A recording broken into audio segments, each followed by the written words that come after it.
All right, everybody, we've arrived back at South Woodstown, and while I know everybody else is having a great time on the other end of the train with the Reading FP7, I wanted to take a minute for you to get a chance to see behind me this GP38-3.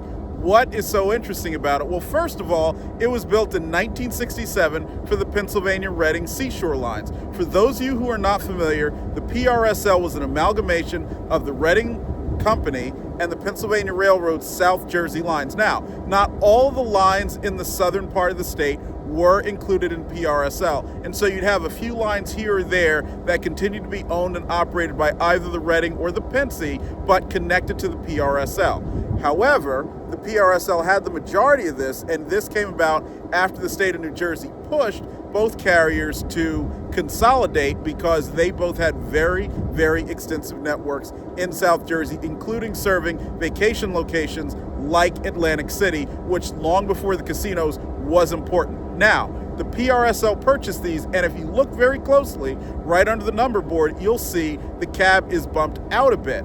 That is because this is considered to be an extended cab. Now, it's not quite as dramatic as what you'd see with your pickup truck with the longer cabs and crew cabs and whatnot that we have today.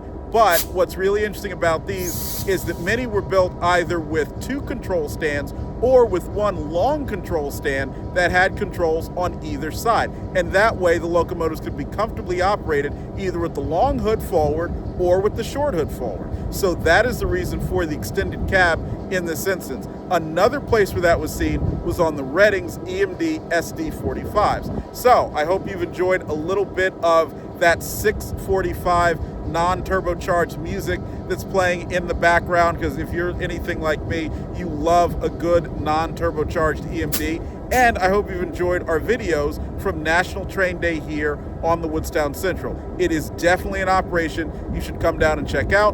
Go to their website, which we will put in the description of the video. Find out when they're running. They're going to have a lot of trains on Mother's Day, so bring your mom down here and have a wonderful time. We are going to make one more stop, and that, of course, is at the Woodstown Diner because, hey, if you're me, you like to eat, especially after a great train ride. We'll see you down the line, and thanks for choosing All Things Trains.